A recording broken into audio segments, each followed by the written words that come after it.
ஹரி ஓம். அனைவருக்கும் நமஸ்காரம். இப்போ நம்ம தத்துவபோதம் வகுப்பை பார்த்து கொண்டிருக்கின்றோம். இப்போ இந்த தத்துவபோதத்தில் கடந்த சில வகுப்புகளில் இந்த 3 சரீரங்களை பார்க்கறதுக்காக ஒவ்வொன்றா பார்த்தோம். அதில் இந்த ஸ்தூல சரீரம், சூக்ஷ்ம சரீரம் எல்லாம் பார்த்து முடிச்சிட்டோம். இப்போ இந்த ஸ்தூல சரீரம்ங்கிறது நம்முடைய பரு உடல், பௌதீக உடல் அப்படின்னு பார்த்தோம். சூக்ஷ்ம சரீரம்ங்கிறது 17 தத்துவங்களை உள்ளடக்கியது. அவைகள் பஞ்ச ஞானேந்திரியங்கள், பஞ்ச கர்மேந்திரியங்கள், பஞ்ச வாயுக்கள், மனம் மற்றும் புத்தி. இந்த 17 தத்துவங்களை உள்ளடக்கியது தான் சூக்ஷ்ம சரீரம் அப்படின்னு பார்த்தோம். இப்போ அப்படிப்பட்ட அந்த சூக்ஷ்ம சரீரத்தில் நமக்கு இந்திரியங்கள் இருக்கு இல்லையா? கர்மேந்திரியங்கள், ஞானேந்திரியங்கள். அதாவது ஞானேந்திரியங்கள் அப்படின்னா அறிவை கொடுக்கக்கூடிய கருவிகள், கர்மேந்திரியங்கள் அப்படின்னா செயலை செய்யக்கூடிய கருவிகள். அப்ப அப்படிப்பட்ட கருவிகளுக்கு, இந்திரியங்களுக்கு அதிஷ்டான தேவதைகள் இருக்கின்றது அப்படின்னு சாஸ்திரம் சொல்லுது. இந்த மாதிரி புலன்கள் எல்லாம் வேலை செய்யணும்னா அது சும்மா தானா வேலை செஞ்சிடாது. பஞ்சபூதங்களுடைய அடிப்படையில அதற்கான அதிர்ஷ்டான தேவதை இருக்கிறதுனால தான் அது வேலை செய்யுது அப்படிங்கிறத சுட்டி காட்டுது சாஸ்திரம். அப்ப அது என்னன்னு அப்படின்னு பார்ப்போம். ஸ்தோத்ரம் த்வக் சச்சுஹு ரசனா கிராணம் இது பஞ்ச ஞானேந்திரியாணி. ஸ்தோத்ரஸ்ய திக் தேவதா தசோ வாயுஹு சச்சுசஹ சூரியஹ ரசனாய வருணஹ கிராணஸ்ய அஸ்வினௌ இது ஞானேந்திரிய தேவதாக.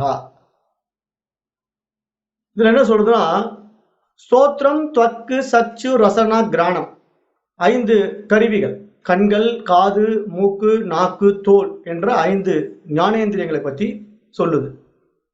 அந்த 5 கருவிகள் என்ன பண்ணுது? நமக்கு ஒரு ஞானத்தை கொடுக்கின்றது. அப்ப அந்த கண் என்பது பார்க்க பயன்படுகின்றது, பார்வை அதனுடைய காரியமாக இருக்கின்றது. கண்ணுக்கு எது காரியம்? பார்வை அதனுடைய காரியம். காதுக்கு எது காரியம்? கேட்டல் என்பது அதனுடைய காரியம். மூக்கு என்பதற்கு நுகரக்கூடியது அதனுடைய காரியம். நாக்கு என்பதற்கு சுவைக்கும் காரியம்.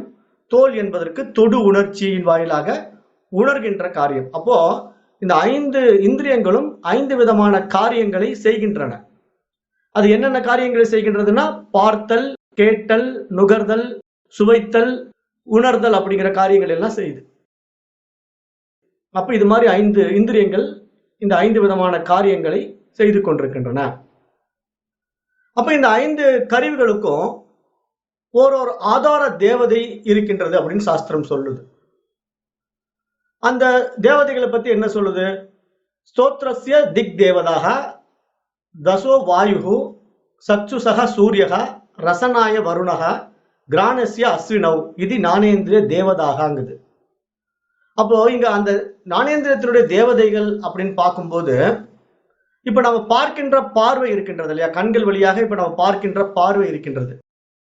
அப்ப இந்த சூரியன் தான் இந்த பார்க்கின்ற தேவதையாக நமக்கு இங்க இருக்கிறது.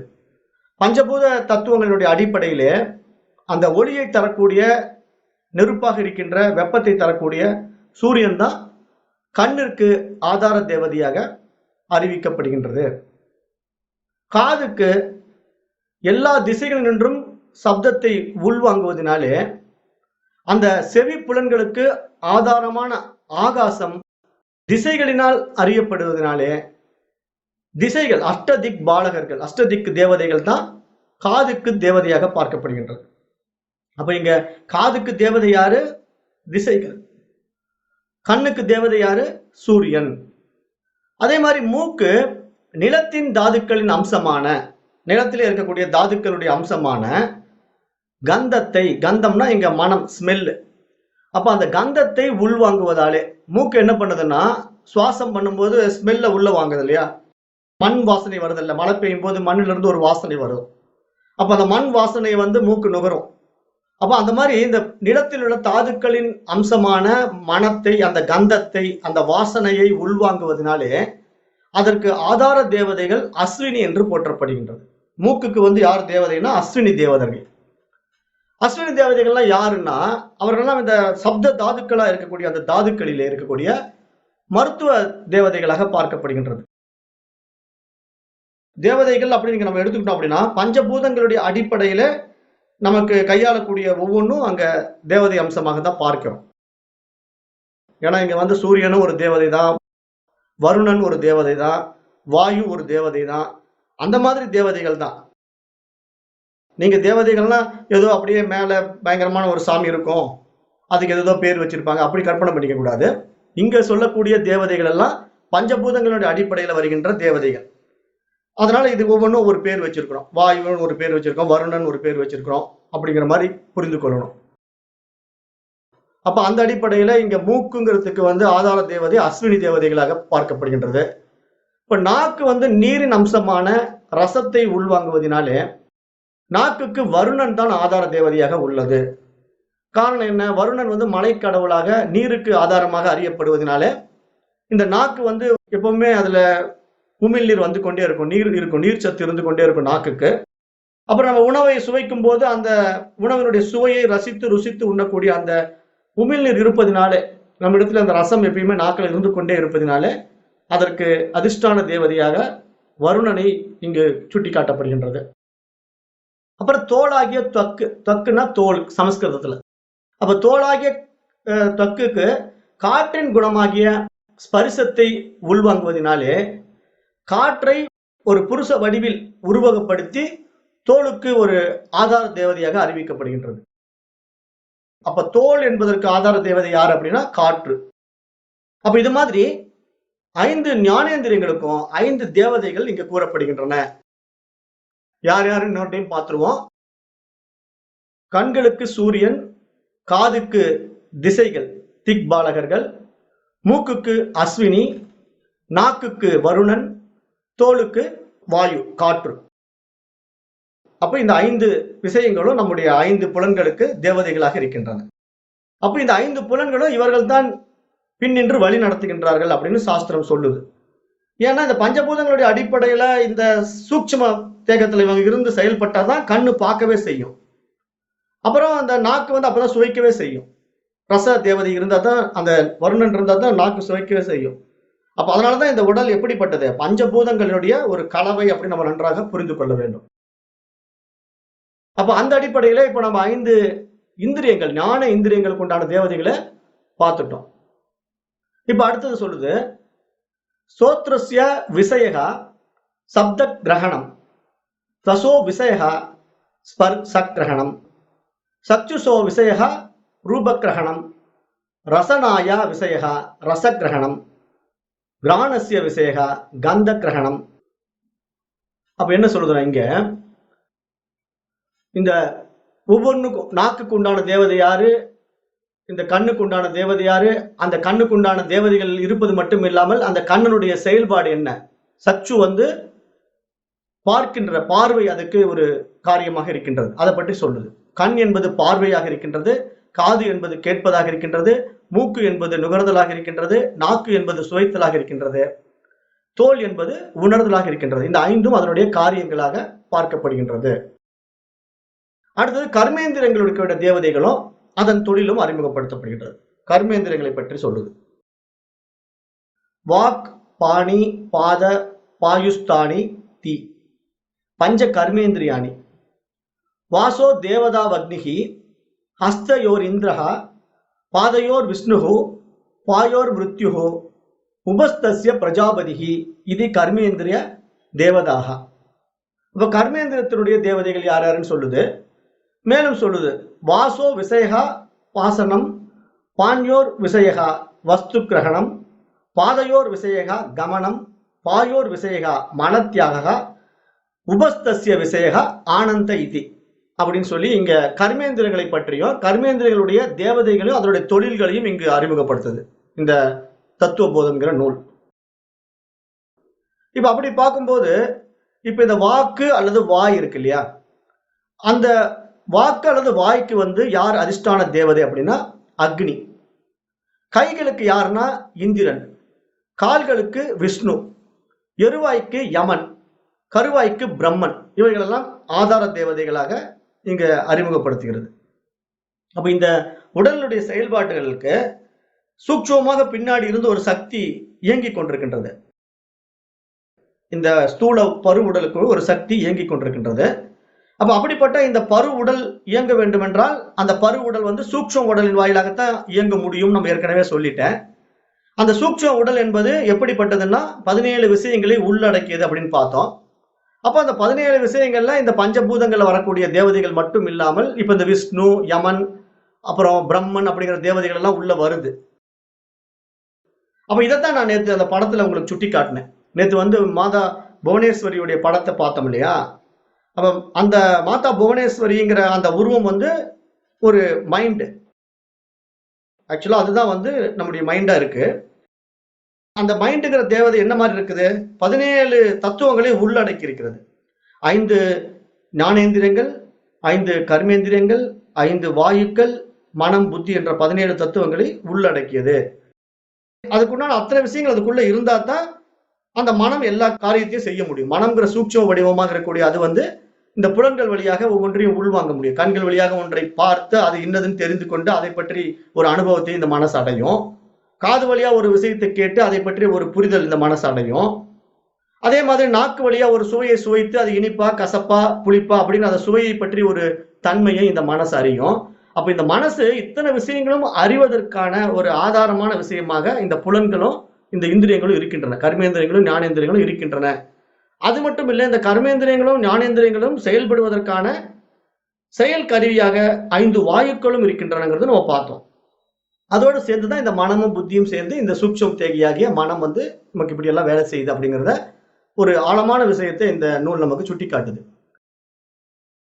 அப்ப அந்த அடிப்படையில இப்போ இந்த ஆதார தேவதைகள் மூலமா கர்மேந்திரியங்களான வாக்கு, கால்கள், கைகள், எருவாய், கருவாய் ஆகியவைகள் முறையே செயல்கள் அப்படின்னு பார்த்தா இந்த வாக்கு மூலமா பேசுதல், அதாவது வார்த்தைகள் வர்றது வந்து தேவைப்படுது. அதுதான் செயல். நீங்க வாக்குன்னா ஒரு பேச்சு வெளிப்படுது. அப்ப இங்க வாயிலிருந்து ஒரு பேச்சு, ஒரு ஒலி வெளிப்படணும்னா அதற்கு ஒரு ஆதார தேவதை இருக்கணும். அதுதான் அக்னி. அந்த அக்னி இருந்தா தான் இங்க வாய் வந்து பேசவே முடியும். இல்லைன்னா வாயினுடைய தன்மை வந்து பேச்சு வராது. அப்ப அந்த அக்னி தன்மை இருக்கணும். அதே மாதிரி கால்களுடைய தன்மை என்ன? நடத்தல். அப்ப நடக்குங்கிற ஒரு செயலை செய்யறதுக்கு தான் கால் இருக்கிறது. அப்ப அதுக்கும் காலுக்கு என்ன ஆதார தேவதைனா விஷ்ணு. அப்ப இந்த மாதிரிதான் கைகள். கைகளுக்கு வந்து இந்திரன் அப்படின்னு ஒவ்வொன்றுக்கும் ஒரு தேவதை இருக்கு. அப்ப கையினுடைய செயல், காலினுடைய செயல் எல்லாம் என்ன நம்ம பண்றோம் நமக்கே தெரியும். கையில வந்து கையாளுகின்றோம். ஒரு பொருளை எடுத்து கையாளுவது கையினுடைய வேலை. அப்ப அது மாதிரி எருவாய், கருவாய் அப்படிங்கிற விஷயம் எல்லாம் என்னன்னா நம்முடைய ஆசனவாயும் பிறப்புறுப்பும் தான் இங்க எருவாய், கருவாய்ங்கிற மாதிரி பார்க்கப்படுது. அப்ப இந்த மாதிரி நம்முடைய உடல் இருக்கக்கூடிய 5 கர்மேந்திரியங்கள் 5 விதமான காரியங்களை செய்கின்றது. அப்ப இது மாதிரி இருக்கக்கூடிய அந்த 5 கர்மேந்திரியங்கள், 5 ஞானேந்திரியங்களுக்கு உண்டான கருவிகளுக்கு உண்டான ஆதார தேவதைகளையும் அந்த கருவிகளுடைய செயல்பாட்டையும் இதே நூல் வந்து நமக்கு சுட்டி காட்டிடுச்சு. இப்ப இந்த நூல், இந்த தத்துவ போதம் இந்த மாதிரி சுட்டி காட்டுச்சு இல்லையா? இது மாதிரியே தமிழ்ல சிவஞான சித்தியார்னு ஒரு நூல் இருக்கு. சைவ சித்தாந்தத்துல வருது சிவஞான சித்தியார்ன்ட்டு. அதுலயும் ஒரு பாடல் இருக்கு. வாக்கொடு பாதம் பாணி பாயுவோடு உபத்தம் 5ம் நீக்கினர் முன்னே கண்மேந்திரியங்கள் என நினைத்தே ஆக்கிய வசன கமன தானமும் விசர்க்க ஆனந்தம் ஊக்கமார் 5ம் 5இன் தொழிலென ஓதினாரே அப்படின்னு அருணந்தி சிவாச்சாரியார் ஒரு பாடல் எழுதியிருக்கார். சிவஞான சித்தியார் அப்படிங்கிற நூல்ல தமிழ் மொழியில அருணந்தி சிவாச்சாரும் இதே மாதிரி இந்த புலன்கள் 5 கர்மேந்திரியங்களுக்கும் 5 ஞானேந்திரியங்களும் எப்படி செயல்படுது, அதனுடைய ஆதார குணங்கள் என்ன, அதனுடைய ஆதார விஷயங்கள் என்னங்கிறத அவரும் சொல்றாரு.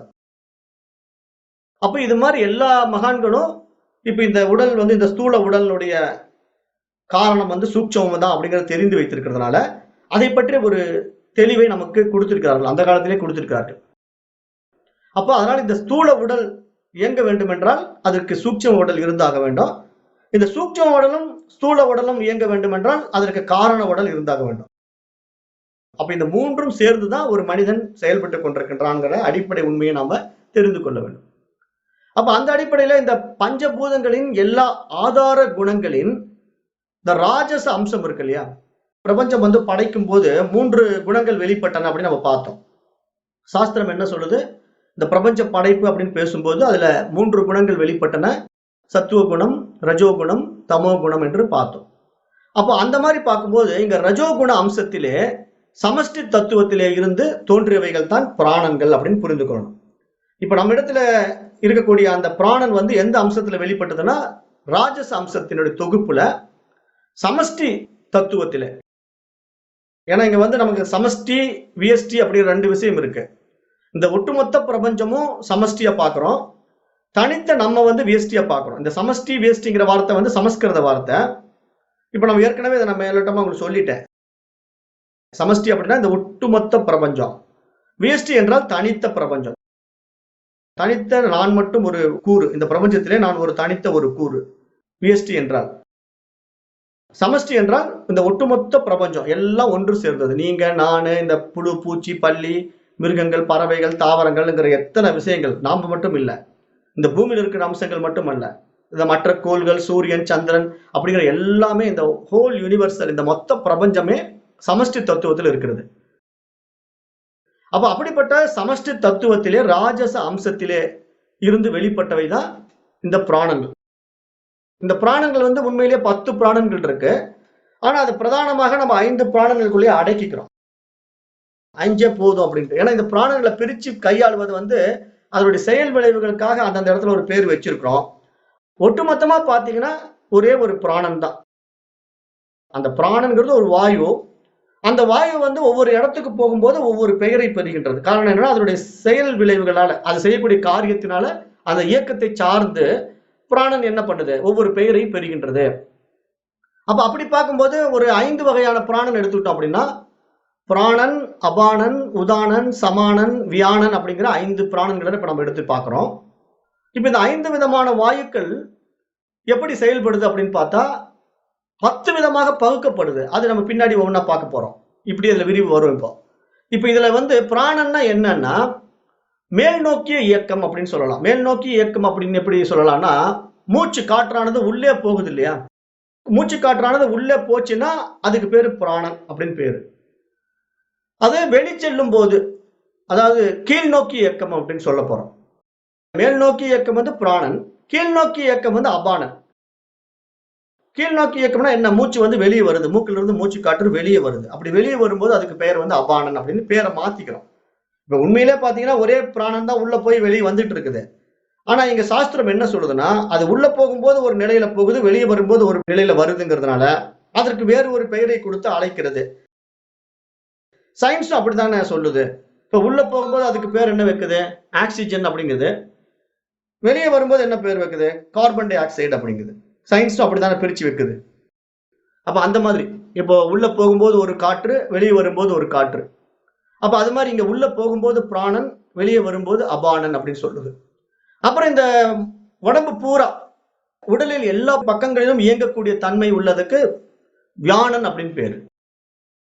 இந்த உடம்புல உள்ளங்கால்ல இருந்து உச்சந்தலை வரைக்கும் ரத்தம் ஓடிட்டு இருக்குல்ல, நம்ம உடம்புல ரத்தம் ஓடிட்டு இருக்கு உள்ளங்கால்ல இருந்து உச்சந்தலை வரைக்கும். அந்த ரத்தத்தையே ஓட்டுறது எதுன்னா இந்த வியானன் தான். இந்த வியானன்கிற காற்று தான் அந்த ரத்தத்தை புஷ் பண்ணி தள்ளிட்டு போகுது, இந்த பக்கம் அந்த பக்கம் நகர்த்தி கொண்டு போகுது. அப்போ ரத்த ஓட்டம் நடைபெறுவதற்கு ஒரு காரணமாக இந்த வியானன் இருக்கிறது. அப்புறம் மரண வேளையிலே உயிர் வெளியேற உதவுவதற்கான ஒரு வாயு இருக்கிறது, அது உதானன். ஏன்னா இப்ப மரணம் அடையும் போது இந்த சூட்சும தேகம் வெளியேறி ஆகணும். அப்போ நமக்கு இந்த மூச்சு காட்டுற ஒட்டுமொத்த இந்த பிராணன் வெளியே வந்தாகணும். அப்போ ஒட்டுமொத்த பிராணன் வெளியே வரும்போது அதை உந்தி வெளியே தள்ளக்கூடிய ஒரு வாயு இருக்கு, அதுதான் உதானன் அப்படின்னு சொல்லப்படுகின்றது. அப்புறம் நம்ம சாதாரணமாகவே சாப்பிடுற சாப்பாட்டை ஜீரணம் பண்ணக்கூடிய ஒரு வாயுக்கு சமானன் அப்படிங்கிற பேர்ல அழைக்கப்படுகின்றது. ஒரே பிராணவாயு தான், அது அந்தந்த இடத்துல செய்யக்கூடிய இயக்கங்கள், அதாவது செய்யக்கூடிய செயல்களை சார்ந்து இந்த வாயுக்களை பிரித்து இந்த சாஸ்திரம் சுட்டி காட்டுகின்றது. அந்த அடிப்படையில பிராணன், அபானன், வியானன், உதானன், சமானன் என்ற 5 வாயுக்களை பார்க்கிறோம். மேலும் நம்ம உடம்புக்குள்ளேயே இப்ப வாந்தி, ஏப்பம் எல்லாம் வருது இல்லையா, வாந்தி வருது, ஏப்பம் வருதுன்னா அதுக்கு ஒரு வாயு இருக்குது, அதுதான் நாகன் அப்படின்னு சொல்லுது சாஸ்திரம். அந்த வாந்தியும் ஏப்பத்தையும் உண்டு பண்ணக்கூடிய ஒரு வாயு இருக்கு, ஒரு காற்று இருக்கு. அதுக்கு பெயர் வந்து நாகன். கண் இமைகள் இயக்குது இல்லையா, கண் வந்து இமைச்சுக்கிட்டே இருக்கு. அப்ப கண் இமையை இயக்குகின்ற வாயுவுக்கு பேர் வந்து கூர்மன் அப்படின்னு சொல்லுது. கண் இமையை இயக்குகின்ற வாயுவுக்கு கூர்மன். அப்புறம் பசி மற்றும் தாகத்தை உண்டாக்குகின்ற வாயுவுக்கு வந்து கிருகலன். அப்புறம் கொட்டாவி விடுறோம் இல்லையா, அந்த கொட்டாவி விடுவதற்கு தேவதத்தன். உடம்புடைய ஆரோக்கியம் மற்ற விஷயங்கள் எல்லாமே சீராக இயங்குவதற்கான மற்ற விஷயங்கள் எல்லாம் சரிபார்க்கக்கூடிய ஒரு வாயு இருக்கு, அதுக்கு பேர் வந்து தனஞ்சயன் அப்படின்னு சொல்லி மற்றும் இதுல ஒரு 5 வாயுக்களை பிரிச்சு காட்டுது. அப்ப இந்த மாதிரி மொத்தம் 10 வாயுக்களுடைய ஒரு கலவை இருக்கு. ஆனா நம்ம என்ன பண்றோம், எளிமையாக புரிந்து கொள்வதற்காக ஒரு 5 வாயுக்களை மட்டும் எடுத்துக்கொண்டு பேசிக்கொள்றோம். ஏன்னா நிறைய போனோம்னா கன்ஃபியூஷன் ஆயிடும். அப்படிங்கறனால அந்த 5 வாயுக்களை மட்டும் எடுத்துக்கிட்டு அதனுடைய செயல்பாடுகள் எல்லாம் தனித்தனியாக நம்ம விரிவாக பார்க்கணும்னா பார்க்கலாங்கிற மாதிரி அவங்க சாஸ்திரத்துல சொல்லிட்டாங்க. அப்ப இதெல்லாம் யாருக்கு தேவைப்படும், வைத்தியர்களுக்கு தேவைப்படும். நமக்கு வந்து ஒரு மேலோட்டமா இந்த வாயுக்கள் இயங்கிக் கொண்டிருக்கின்றன, இந்த இடத்துல இது செயல்பட்டு கொண்டிருக்கின்றன அப்படிங்கிற ஒரு தெளிவும் ஒரு புரிதலும் இருந்தா போதும். அப்ப எப்படி இதை புரிந்துக்கணும் அப்படின்னா, இப்ப தங்கம் வந்து ஒன்னே ஒண்ணுதான். ஆனா அதை செயல்படுத்தும் போது எப்படி பண்றோம், ஒரு வளையலா பண்றோம், ஒரு காதணியா பண்றோம், ஒரு சிலம்பு, ஒரு இடையணி அப்படின்ட்டு நம்ம ஒட்டியானம் பண்றோம், கம்மல் பண்றோம் இல்லையா. இது மாதிரி ஒரே ஒரு தங்கத்தை வச்சுக்கிட்டு பலவிதமான உருவத்தில் மாற்றி மாற்றி வைத்துக் கொண்டு அதற்கு பலவிதமான பெயர்களை வைத்துக் கொள்வது போல அப்படி புரிஞ்சுக்கணும். அந்த மாதிரி இங்க ஒரே வாயு தான், அது அந்தந்த இடத்துக்கு போகும்போது ஒவ்வொரு மாதிரி பெயர்ல அழைக்கப்படுகின்றது அப்படிங்கிற அடிப்படையில புரிந்துக்கணும். ஏன்னா இப்போ தங்கத்துக்கு வந்து காதணிங்கிறதுனால தங்கத்தினுடைய மதிப்பு இழந்துருமா, இல்ல ஒட்டியானும் போது அதனுடைய மதிப்பு இழந்துருமானா மதிப்பு வந்து தங்கத்துக்கு தான். ஆனா அதனுடைய செயல்பாட்டு வந்து இயக்கத்துக்கு வயிற்றுல கட்டும்போது ஒட்டியானங்கிறோம், காதுல போடும்போது கம்மல்ங்கிறோம், கழுத்துல போடும்போது செயினுங்கிறோம். அப்ப இந்த மாதிரி தங்கத்தை நம்ம விதவிதமா செஞ்சு அதுக்கு செயல்பாட்டுல மாத்திக்கிட்டு பேர் வைக்கிற மாதிரி இங்க இந்த காற்று அதனுடைய செயல்பாட்டுக்கு தகுந்த மாதிரி மாத்தி பேரை வச்சுக்கிட்டு இருக்கிறோமே தவிர ஒரே காற்று தான், அதுதான் பிராணன் அப்படின்னு நம்ம புரிந்து கொள்ளணும். அதுல வந்து குழப்பம் வந்துடக்கூடாது. ஏன்னா இது மாதிரி விதவிதமான காற்று இருக்குமோ அப்படின்னு நினைச்சிக்க கூடாது. ஒரே காற்று அந்தந்த இடத்துல போய் செயல்படும் போது மாற்றத்துக்கு உட்படுகின்றதுங்கிற அந்த புரிதல் இருந்தால் போதும். அப்புறம் இந்த காற்றாகிய பிராணன்கிறது ஒண்ணுதான் வருது, எந்த சந்தேகமும் வராம பார்த்துக்கணுங்க. அப்புறம் அடுத்தது இப்ப இந்த எண்ணங்கள் இருக்கு இல்லையா, இந்த மனதினுடைய எண்ணங்கள். இப்ப இந்த எண்ணங்கள் தொகுப்பை தான் நம்ம என்ன பண்றோம், மனம்னே சொல்றோம். இப்ப நம்ம வந்து 5 ஞானேந்திரியங்கள் பார்த்தோம், 5 கர்மேந்திரியங்கள் பார்த்தோம், 5 வாயுக்கள் பார்த்துட்டோம். இன்னும் 2 விஷயம் இருக்கு, மனம், புத்தி. அப்ப இந்த மனம்ங்கிறது என்னன்னா, மனம் என்பது ஒட்டுமொத்த எண்ணங்களின் தொகுப்பு. அப்ப இந்த புத்திங்கிறது என்னன்னா, எது சரி எது தவறு அப்படின்னு பிரித்தறியக்கூடியது புத்தி. அப்ப இந்த 17 தத்துவங்களை உள்ளடக்கியது தான் இப்ப நம்முடைய சூட்சும தேகம். அப்ப இந்த சூட்சும தேகத்தினுடைய விரிவும் பார்த்துட்டோம். இப்ப சூட்சும தேகம் என்னென்ன தகுதிகளை உள்ளடக்கியது, தத்துவங்களை உள்ளடக்கியதுன்னு பார்த்தோம். அதனுடைய செயல்பாட்டையும் பார்த்துட்டோம், அதனுடைய அதிஷ்டான தேவதைகளையும் பார்த்துட்டோம்.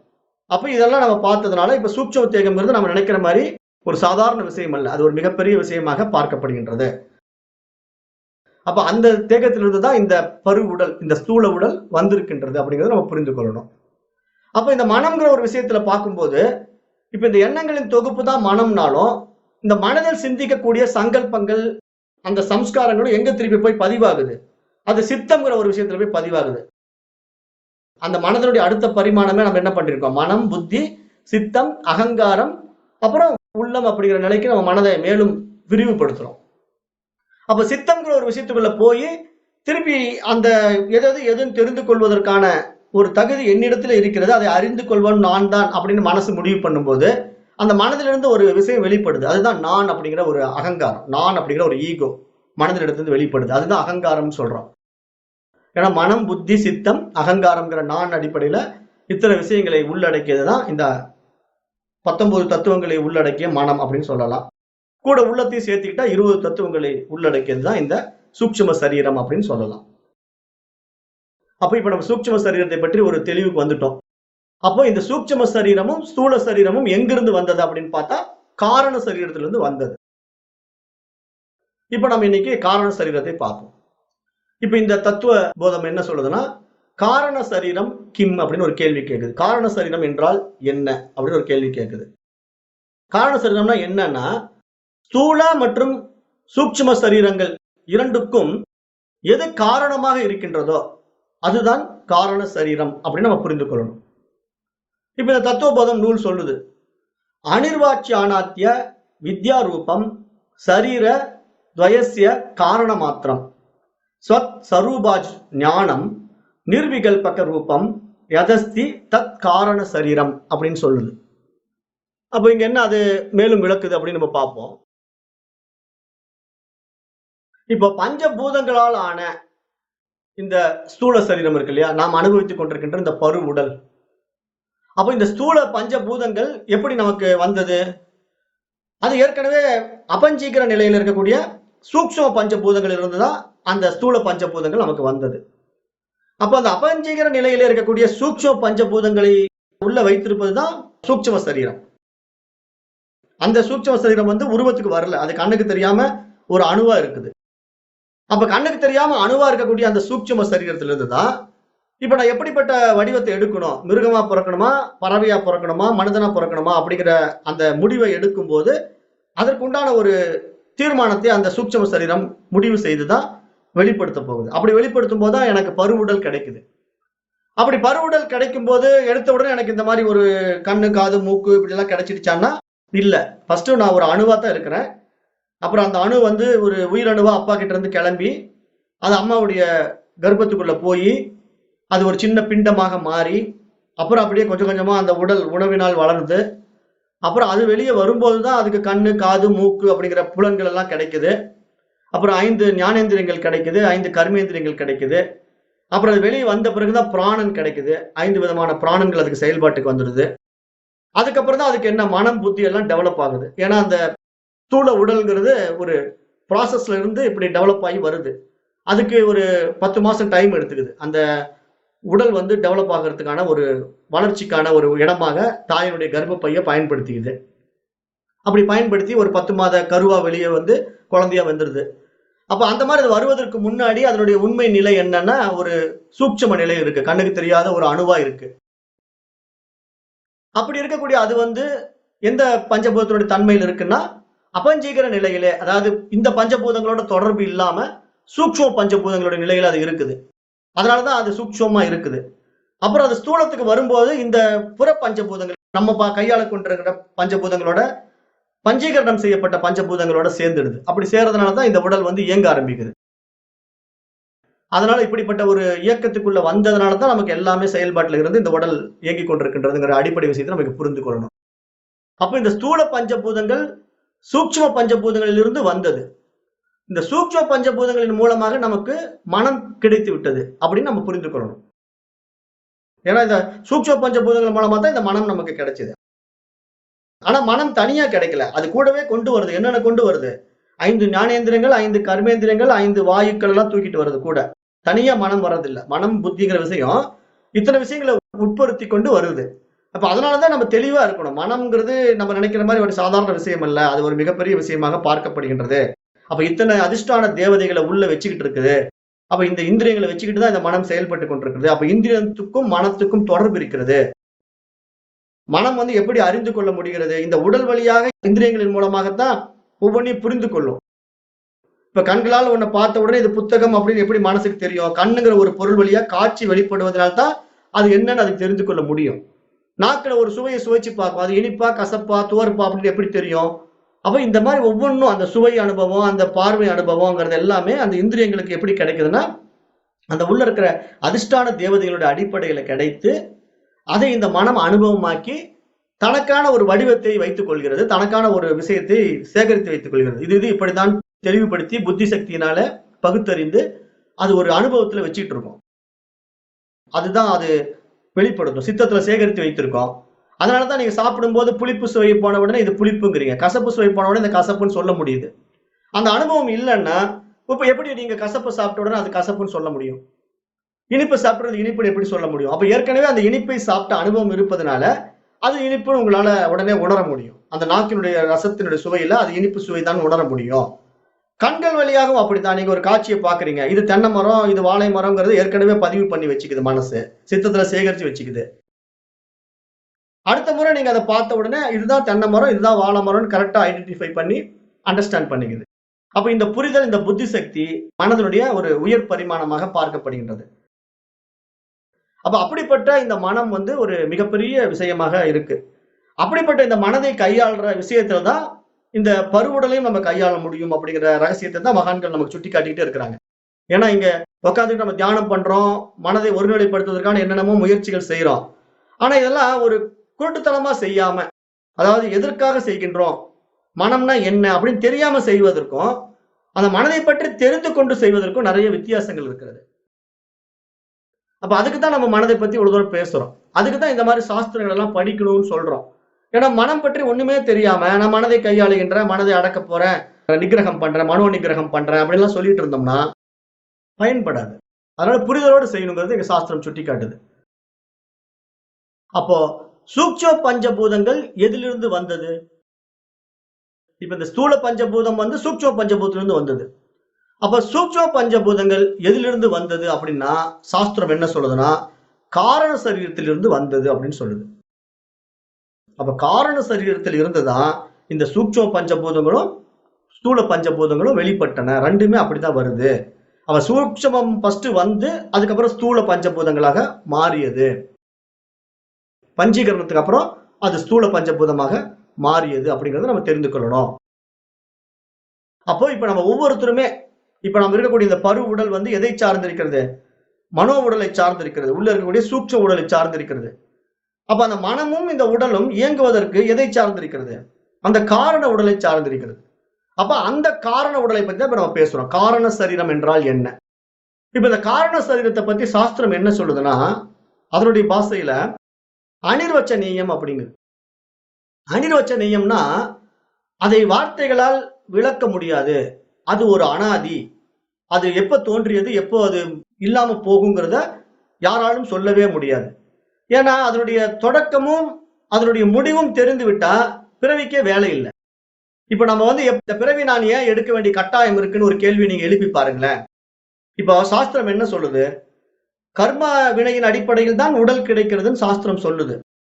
இப்ப நான் சொல்றேன், சரி நான் வந்து நல்ல காரியம் பண்ணினேன், அதனால எனக்கு மனித உடல் கிடைச்சிடுச்சு. இன்னொருத்தர் கெட்ட காரியம் பண்ணாங்க, அதனால ஒரு மிருக உடல் கிடைச்சிடுச்சுன்னு சாஸ்திரம் சொல்லுதுங்க. நான் ஏத்துக்கிறேன். ஆனா, இப்ப அந்த கெட்ட காரியம் பண்ணுவதற்கும், நல்ல காரியம் பண்ணுவதற்கு முன்னாடி நான் என்ன காரியம் பண்றதுக்காக உடம்பு எடுத்தேன்? அப்ப ஏதேனும் ஒரு உடம்பு நான் எடுத்திருந்தா தானே ஏதாவது ஒரு காரியத்தை நான் செய்திருக்க முடியும். அப்போ நான் தோன்றுவதற்கு ஏதேனும் ஒரு மூலம் இருந்திருக்க வேண்டும் இல்லையா? இப்ப நான் இந்த மனித பிறவிக்கு இப்ப வந்திருக்கிறேன். இதுக்கு முன்னாடி நான் புல்லா இருந்திருக்கலாம், புழுவா இருந்திருக்கலாம், மிருகமா இருந்திருக்கலாம். ஏதேனும் ஒரு உடல் எடுத்து வந்திருக்கலாம். அது எனக்கு தெரியாது. முற்பிறவி எனக்கு தெரியாது. ஆனா, அந்த முற்பிறவில நான் எத்தனையோ உடல்கள் எடுத்து வந்தேன்னு சாஸ்திரம் சொல்லுது. அத நான் நம்புறேன். காரணம் என்ன? ஸ்ரத்தாவான் லபத்தே ஞானம். பகவத்கீதை சொல்லுது. யாருக்கு நம்பிக்கை இருக்கின்றதோ அவர்களுக்கு ஞானம் வரும் அப்படின்னு சாஸ்திரம் சொல்லுது. அப்ப சாஸ்திரத்தின் மீது எனக்கு நம்பிக்கை இருக்குது. நான் நம்புறேன். அப்ப நீங்க எல்லாம் சொல்றீங்க. இப்படி எல்லாம் உடம்பு எடுத்து வருது. அந்த உடம்பின் வழியா தான் எனக்கு இந்த மாதிரி மனித உடல் கிடைச்சிருக்கு. அப்ப நான் பரிணாம வளர்ச்சி அடைஞ்சிருக்கிறேன். புல்லுல இருந்து நான் அப்படியே படிப்படியா பயணம் பண்ணி மனித உடலுக்கு வந்துட்டேன்.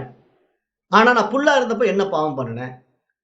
அப்ப நான் ஏதேனும் ஒரு மாற்றத்துக்கு உட்படணும்னா, ஏதேனும் ஒரு காரியங்களை நான் செய்திருக்கணும் இல்லையா? அப்ப நான் பிறப்பதற்கு என்ன காரணம்? நான் பிறப்பதற்கு என்ன காரணம்? அப்படின்னு ஒரு கேள்வி எழுந்தா பதில் சொல்ல முடியுமா? யோசனை பண்ணி பாருங்க. இப்ப நான் பாவம் பண்ணியிருக்கிறேன், இந்த உடல் எடுத்துட்டேன்னு சொல்லுங்க, நியாயம் இருக்குது. நான் புண்ணியம் பண்ணியிருக்கேன், இந்த உடல் எடுத்திருக்கேன்னு சொல்லுங்க, நியாயம் இருக்கு. நான் பாவமும் பண்ணல, புண்ணியமும் பண்ணல. என்னுடைய ஆதி என்ன? என்னுடைய மூலம் என்ன? அப்படின்னு நான் ஒரு கேள்வி கேட்டேன்னா, சாஸ்திரத்தினாலே பதில் சொல்ல முடியல. அப்ப அதனால சாஸ்திரம் என்ன சொல்லுதுன்னா, இந்த இடத்துல அனிர்வச்சனீயம். இதற்கு வந்து கேள்வி கேட்காதீங்க. இது வந்து அனாதி. இது வந்து எப்ப தோன்றியது, எப்ப முடியுதுன்னு சொல்ல முடியாதுன்னு சொல்லுது. ஏன் அப்படி சொல்லுதுன்னா, இப்ப நானு சரி தோன்றது தெரியலைங்க. அது எப்படியோ நான் உடம்பு வந்துடுச்சு. நான் ஏதேதோ பண்ணி இப்படி வந்துட்டேன். ஏன்னா அது எனக்கு பூர்வ சம்ஸ்காரமா இருக்கிறதுனால எனக்கு தெரியாம கூட இருக்கலாம். அத நான் உங்ககிட்ட கேட்கல, விட்டுருங்க. இப்ப நான் இந்த மனித பிறவி எடுத்திருக்கேன். இப்ப இந்த மனித பிறவி எனக்கு எப்ப நிறைவாகும்? இப்ப நான் அடுத்து பிறவா பெருநிலை அடையணும். அது எப்ப முடியும்? அது என்னைக்கு டேட்டு? அது எனக்கு ஒரு டைம் சொல்லுங்க. இந்த பிறவில முடியுமா? அடுத்த பிறவில முடியுமா? இல்ல அது ஒரு டியூரேஷன் எனக்கு சொல்லிட்டீங்கன்னா, நான் அதுபடி கரெக்ட்டா மூவ் ஆயிக்குவேன் இல்லையா? அப்ப என்னுடைய பிறவா பெருநிலைங்கிற ஒரு எண்டு அது எப்போ எனக்கு கிடைக்கும்? அப்ப இந்த தேகம் வந்து முடிவுக்கு வரணும். நான் தேவையில்லாம இந்த உடம்ப எடுத்து எடுத்து நெறைய கஷ்டங்கள பட்டுக்கிட்டே இருக்கிறேன். சுகபோகங்களுக்காக இந்த உடம்ப எடுத்து அனுபவிச்சுட்டு இருக்கிறேன். ஏன்னா இது போக சாதனம். இந்த உடம்பு வந்து ஒரு போக சாதனம் தான். ஏன்னா இது வந்து அனுபவிப்பதற்காக கொடுக்கப்பட்டிருக்கு இந்த உடம்பு. அப்ப நான் அனுபவிப்பதிலே நன்மையும் இருக்கு, தீமையும் இருக்கு. சுகமும் இருக்கு, துக்கமும் இருக்கு. அப்ப எனக்கு இதுல எத்தனை பிறவி எடுத்து நான் அனுபவிச்சு என்னத்தை கண்டேன்? ஒண்ணும் காணல. அப்ப என்ன இப்படியே போயிட்டு இருக்குது. இதுல என்ன ஒரு சுவாரஸ்யம் இருக்கு? ஒண்ணுமே காணோம். எதை பண்ணாலும் ஒரு குறிப்பிட்ட லெவலுக்கு மேல அப்படியே அலுப்பு தட்டிடுது. ஒரே விஷயத்த மீண்டும் மீண்டும் செஞ்சு அலுப்பு தட்டிடுது. அப்ப இதுக்கு ஒரு முடிவு கட்டணுமே. இந்த உடம்பே வேண்டாம். அப்ப அதுக்கு ஒரு டெட் எண்ட் சொல்லுங்க. முடிவு சொல்லுங்கன்னு சொன்னா, அதுக்கு சாஸ்திரம் என்ன சொல்லுது? அது முடியாது. ஏன்னா அனாதி. இது எப்போ தொடங்கும், எப்போ முடியும்னு என்னால சொல்ல முடியாதுன்னு இப்படி சொல்லிடுது. அப்ப அதனால தான் ஞானிகள் என்ன சொல்றாங்கன்னா, இப்ப இந்த காரண சரீரம்ங்கிற ஒரு விஷயத்துக்குள்ள நீங்க வந்தீங்கன்னா, இப்ப நம்ம எத்தனையோ பிறவிகளாக சேர்த்து வைத்துக்கொண்ட பல பாவ புண்ணியங்களுடைய தொகுப்பாக இது இருந்தாலும், சஞ்சித கர்மாவினுடைய ஒட்டுமொத்த தொகுப்பாக இந்த காரண சரீரம் இருந்தாலும், இப்ப இந்த காரண சரீரம் அழியாம பிறவி நிக்காதுன்னு சொல்றாங்க. ரொம்ப தெளிவா என்ன சொல்லிடுறாங்க? இப்ப இந்த காரண சரீரம் அழிந்தால் தான் உடம்பு இனிமேல் கிடைக்காது. ஏன்னா காரண சரீரத்திலிருந்து தானே இந்த சூட்சும சரீரம் வந்து இந்த சூட்சும சரீரத்திலிருந்து ஸ்தூல சரீரம் வருகின்றது. அப்ப இந்த காரண சரீரத்தை என்னைக்கு நான் அழிச்சிடுறேனோ, அப்பதான் நான் வந்து பிறவா பெருநிலை அடைய முடியும். அப்ப அதுக்கு ஏதாவது வழி இருக்கா அப்படிங்கும்போது சாஸ்திரம் என்ன சொல்லுதுன்னா, இந்த மாதிரி பாதைகள் எல்லாம் காட்டி கொடுக்குது. அப்ப இந்த மாதிரி பாதைகள் நம்ம வரும்போது, இப்ப அந்த அனாதி, இந்த முடிவு, அந்த துவக்கம் அப்படி ஒரு விஷயத்துக்குள்ள நம்ம எப்படி அனுபவம் ஆகிறோம் அப்படின்னா, அது நம்ம ஆன்மாவை அறிந்து கொண்டு தன்னுடைய உண்மை நிலை, என்னுடைய யதார்த்தத்துக்கு நான் திரும்பிட்டேன் அப்படின்னா, அப்ப எனக்கு புரியும். இதெல்லாம் என் மீது ஏற்றி வைக்கப்பட்டிருக்கின்றது. உண்மையில் இவைகள் இல்லை அப்படிங்கிற ஒரு மிகப்பெரிய உண்மை புரிய வரும். அது ஏன் இப்ப புரிய மாட்டேங்குது? அதனாலதான் நான் பிறப்பு எப்ப பொறந்தேன், நான் எப்ப அழிகிறேங்கிற கேள்வி எல்லாம் கேட்டுக்கிட்டு இருக்கிறோம். எந்த அடிப்படையில கேட்டுட்டு இருக்கிறோம்? இந்த ஸ்தூல சூட்சும அடிப்படையில கேட்டுட்டு இருக்கோம். இந்த பரு உடலை வைத்துக்கொண்டு, இந்த மனதை வைத்துக்கொண்டு இது மாதிரி கேள்விகளை நம்ம கையாளுகின்றோம். ஆனா சாஸ்திரம் அதை ஏன் அனாதின்னு இங்க நமக்கு ஒட்டுமொத்தமா இன்டைரக்டா சொல்லிடுதுன்னா, இந்த இடத்துல சொன்னா உங்களால புரிந்து கொள்ள முடியாது. அதனுடைய சூட்சமத்தை, அதனுடைய ரகசியத்தை, அதனுடைய மிகப்பெரிய விஷயத்தை உடைச்சு சொன்னா அண்டர்ஸ்டாண்டிங் கெப்பாசிட்டியே கிடையாது. ஏன்னா நம்ம கிட்ட வந்து அந்த அளவுக்கு மெச்சூரிட்டி இல்ல. நம்முடைய அறிவு பரிமாணம் வளர்ச்சி ஆகல. இப்ப கடவுள் விஷயத்திலேயே நம்ம எவ்வளவு அடமெண்டா இருக்கிறோம். இப்ப பாருங்க, அந்த மாதா புவனேஸ்வரிய வந்து மனம்னு சொன்னா நிறைய பேரால ஏத்துக்க முடியாது. அது என்னங்க அவ்வளவு பெரிய அம்பாளை போய் மைண்டுன்னு சொல்றீங்க? அவ தான் எல்லாமா இருக்கிறா. அவளை போய் நீங்க மைண்டுன்னு சொன்னா எப்படிங்க? என்னமோ வளரிட்டு இருக்கீங்க அப்படிம்பாங்க. காரணம் என்ன? அவங்களுடைய மனம் அதை ஏத்துக்காது. பக்குவத்துக்கு வராது. இந்த உருவத்தில் வருவதெல்லாம் உண்மை இல்லைன்னு சொன்னா, அவங்க அதை கண்டிப்பா நம்பவும் மாட்டாங்க, ஏத்துக்கவும் மாட்டாங்க. அப்ப அப்படிப்பட்ட ஒரு மனநிலை இருக்கிறவங்க கூட போய் மிகப்பெரிய உயரிய விஷயத்த, அனாதி விஷயத்த நம்ம எக்ஸ்பிளைன் பண்ணா புரிஞ்சுக்குவாங்களா? அப்ப அதனால சாஸ்திரம் என்ன சொல்லிடுதுன்னா, அது நீயா அனுபவப்பட்டுக்கோ. என்கிட்ட கேள்வி கேட்காதன்றது. அதத்தான் சொல்லுது. சாஸ்திரம் தெரியாம இல்ல. அதை சொல்வதற்கான தகுதியான அதிகாரிகள் இல்ல. அதனால சொல்லாது. அதை நம்ம புரிந்துக்கணும். ஏன்னா இவ்வளவு விஷயங்களை சொல்ற சாஸ்திரம், பிறப்பினுடைய ஆதாரமும் அந்த பிறவியினுடைய முடிவும் அது தெரிஞ்சு வச்சுக்காம சொல்லுமா? எல்லாம் தெரிஞ்சு வச்சிருக்கோம். ஆனால் அதை நாம் ஒவ்வொருவருமே தனித்துவமாக உணர வேண்டியதாக இருப்பதினால, அந்த அனுபவம் நமக்கு நடக்க வேண்டியதாக இருக்கிறதுனால, மற்றவர்கள் என்ன சொன்னாலும் அது பிரயோஜனப்படாது. நான் தான் ஏற்கனவே இதுக்கெல்லாம் ஓமானம் கொடுத்துட்டேன். ஒரு லட்டுங்கிறது இப்படி கடலை மாவுல செய்யப்பட்டது. அதை வந்து சர்க்கரை பாகுல போட்டு பூந்தியா பண்ணி சர்க்கரை பாகுல போட்டு உருண்டை உருண்டையா பிடிக்கப்பட்டது. அப்படி இப்படின்ட்டு அதனுடைய ப்ரிப்பரேஷன் மெத்தடை வந்து நான் எவ்வளவு தூரம் உங்களுக்கு எக்ஸ்பிளைன் பண்ணாலும், அந்த லட்டை சாப்பிட்டா தானே அந்த லட்டு எப்படின்னு உங்களுக்கு தெரியும். ஆனா அதுக்கு 1000 விளக்கம் நான் கொடுத்துட்டு இருக்கலாம். இப்படி பண்ணுங்க, சர்க்கரையை போடுங்க, கடலை மாவு வாங்குங்க, எண்ணெயில போட்டு எடுங்க அப்படின்னு என்ன சொன்னாலும், அது பூரா உங்களுக்கு ஒரு கேள்வி ஞானம் தானே. அனுபவ ஞானம்ங்கிறது எப்போ வரும்? அந்த லட்டை சுவைக்கும் போதுதான், ஓ லட்டுன்னா இப்படிதான் இருக்குது அப்படின்னு ஒரு தெளிவு உங்களுக்கு கிடைச்சிடும். அது மாதிரி இங்க ஆன்மாவை பற்றி 1000 பேசலாம். ஆனா அந்த ஆன்மா அனுபவம்ங்கிறது நமக்குள்ள மலர வேண்டியதாக இருப்பதனால, அது சாஸ்திரம் இங்க எக்ஸ்பிளைன் பண்ணாது. அதனாலதான் அது என்ன பண்ணிடுதுன்னா அனாதின்னு சொல்லிடுது. அந்த ஆன்ம நிலைக்கு போயிட்டா இங்க எல்லாமே காணாம போயிடும். அப்ப அது எப்படி அப்படிங்கறத இப்ப நம்ம மேலும் இப்படியே பார்க்கும்போது தெரியும். இப்ப இந்த அனிர்வச்சனீயம்னு சொன்ன உடனே இப்ப தர்க்கவாதிகள் என்ன சொல்றாங்க? இதை ஏற்க முடியாது. ஏன்னா இது வந்து நீங்க தேவையில்லாம குழப்புறீங்க. இதற்கான காரணத்தை சரியாக கூறினால் மட்டுமே அதை நாம் ஏற்போம் என்று வாதிடுகின்றார்கள். தர்க்கவாதிகள் இருக்கிறாங்க இல்லையா? அவங்க என்ன பண்றாங்கன்னா, நம்முடைய சனாதன தர்மத்தில் இருக்கக்கூடிய இந்த சாஸ்திரத்தை நம்ம வந்து இப்படி சொல்லிட்டோம்னா, அனிர்வச்சனீயம் அப்படின்னு சொல்லிட்டோம்னா, ஏங்க உங்களுக்கு தான் மூலமே தெரியல. அப்புறம் எதுக்கு இவ்வளவு கதை விட்டுட்டு இருக்கீங்க? இதை நான் ஏத்துக்க மாட்டேன் அப்படின்னு அவன் சொல்லிடுறான். ஏன்னா இப்ப நம்மள மாதிரி அவங்களும் கேள்வி கேட்டிருப்பாங்களே. இதுக்கு முன்னாடி ரிஷிகள் வாழ்ந்த காலத்துல ரிஷிகளுக்கு வந்து இந்த மாதிரி ஒரு ஞானத்தை வெளிப்படுத்தக்கூடிய தகுதி இருக்கிற மாதிரி, அந்த ரிஷிக்கு எதிராக கேள்வி கேட்கக்கூடிய தகுதி உடைய மனிதர்களும் இருக்கத்தான் செய்வாங்க. அப்ப அவங்க என்ன பண்றாங்க? அந்த காலத்துல தர்க்கம் பண்றாங்க. நீ எப்படி இந்த அனிர்வச்சனீயம்னு சொல்லி கழண்டுக்க பாக்குற? கரெக்டா எக்ஸ்பிளைன் பண்ணு. நான் இதை ஏத்துக்க மாட்டேன் அப்படின்னு சொல்லி அவங்க கேள்வி கேட்கும்போது, அந்த தர்க்கவாதிகளுக்கு விளக்கத்தை கொடுக்கலாம். எப்படி கொடுக்கலாம் அப்படின்னா, நமக்கும் புரியுற மாதிரி கொடுக்கலாம். எப்படின்னா, இப்ப ஒரு ஆலமரத்தின் விதையின் உள்ள என்னென்ன ஒடுங்கி இருக்குது? இலைகள், கிளைகள், பூக்கள், காய்கள், கனிகள் அப்படின்ற ஏகப்பட்ட விஷயங்கள் ஒரு சின்ன ஆலமரத்தினுடைய விதைக்குள்ள அத்தனை விஷயங்களும் நிர்விகல்ப நிலையில வேற்றுமையின்றி சூட்சமமாக மறைந்து இருக்கின்றது. அப்போ அப்படி மறைந்திருக்கின்ற அந்த கிளைகளை, இலைகளை, பழங்களை, காய்களை அந்த விதையில காட்ட முடியுமா? உங்களை கேட்கிறேன் நான். இப்ப இந்த ஆலமரத்துடைய விதையை நான் கையில கொடுத்து, இப்ப இதுல கிளை இருக்குது, இலை இருக்குது, பழம் இருக்குது, எல்லாம் காட்டுங்க பார்க்கலாம்னா முடியாது. இல்ல, காட்ட முடியுமா? முடியாது. ஏன்னா அந்த விதையானது விதைக்கப்பட்டு வளர்ந்து மரமான பிறகுதான் அதுல இருக்கிற அத்தனை விஷயங்களையும் ஸ்தூலமாக பார்க்க முடியும். காரணம் என்ன? அது பூரா சூட்சமா இருக்கு, கண்களுக்கு தெரியாம மறைந்து கொண்டிருக்கின்றது. இந்த ஒட்டுமொத்த ஆலமரமே அந்த விதையினுள் மறைந்து இருக்கின்றது. அப்ப அப்படிப்பட்ட ஒரு விதைக்குள்ள இவ்வளவு பிரம்மாண்ட ஆலமரம் இருப்பதை காண முடியாது.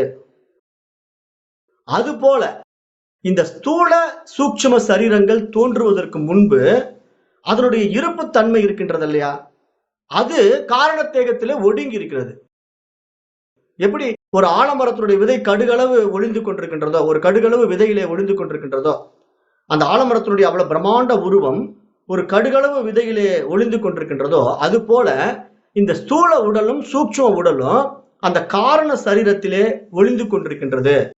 அதனால்தான் தோன்றுவதற்கு அது காரணமாக இருக்கின்றதுன்னு சாஸ்திரம் சொல்லுது. ஏன்னா இப்ப இந்த இவ்வளவு பெரிய ஆலமரம் தோன்றுவதற்கு எது காரணமாக இருந்தது அப்படின்னு நம்ம கேள்வி கேட்டா, பாரு இந்த விதை தான் காரணமா இருந்தது நான் உங்ககிட்ட சொல்றேன். நீங்க நம்ப மாட்டேன்னு சொன்னா, அப்ப நீங்க மண்ணுக்குள்ள விதைச்சு அது வளர்ந்த பிறகு நம்பிக்கீங்கன்னு சொல்லிட்டு நான் அந்த விதையை கொடுத்துட்டு போயிடுவேன். ஏன்னா அது நீங்க நம்ப மாட்டேங்கிறீங்க, இவ்வளவு பெரிய மரம் இருக்குங்க இதுல அப்படின்னு சொன்னா, எனக்கு நம்பிக்கை இல்லைன்னு சொன்னா, அப்ப நீங்க அதை விதைச்சு வச்சு அதை மரமான பிறகு பார்த்து தெரிஞ்சுக்குங்க அப்படின்னு சொல்லிட்டு விதையை கையில கொடுத்துட்டு போயிடுற மாதிரி, இப்ப இந்த தர்க்கவாதிகளுக்கு சாஸ்திரம் என்ன சொல்லுதுன்னா, இப்ப காரண சரீரம் ஒண்ணு இருக்குதுன்னு அவன் கையில கொடுத்துடுறேன், நீ அதை சூலத்துல சூட்சமத்துல வந்து பார்த்து தெரிஞ்சுக்கும் அப்படின்னு சொல்லிட்டு போயிடுறாங்க. அவ்வளவுதான். ஞானிகளுடைய வேலை என்ன தெரியுமா?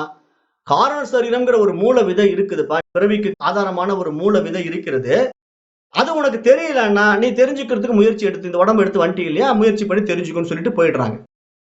அப்ப அதைத்தான் இப்ப நம்ம செய்யணும். இப்ப நம்ம என்ன செய்யணும்? கிடைச்ச இந்த ஸ்தூல உடலையும் சூட்சும உடலையும் வைத்துக்கொண்டு அந்த காரண சரீரத்தை கண்டுபிடிச்சிட்டோம் அப்படின்னா, இதுல இருந்துதான் இவ்வளவு பெரிய பிரம்மாண்ட அரச மரம் ஆலமரம் வந்தது போல இப்ப இவ்வளவு பெரிய சரீரம் எனக்கு கிடைச்சிருக்குது. அப்போ இதுதான் ஒரு நுண்ணிய விஷயத்துக்குள்ள இத்தனை விஷயங்கள் அடங்கி இருந்திருக்கிறது. அப்ப நான் இவ்வளவு பெரிய உடம்பு எடுப்பதற்கு இந்த காரண சரீரம் தான் காரணமாக இருந்திருக்கிறது அப்படின்னு நம்ம புரிந்து கொள்ள வேண்டும். அப்புறம் மேலும் இந்த காரண சரீரோட தன்மை என்ன அப்படின்னா, இப்ப இந்த உடலும் மனமும் வேலை செய்யாத நிலையில, இந்த ரெண்டுமே வேலை செய்யலன்னு வச்சுக்கீங்களேன், அப்போ காரண சரீரத்தில் தான் நாம ஒடுங்கி இருக்கிறோம். இப்ப நம்முடைய மனசு இந்த ஸ்தூல உடல் எடுத்திருக்குது. இப்ப இந்த ஸ்தூல உடல் வந்து தூக்கத்துக்கு போகுது.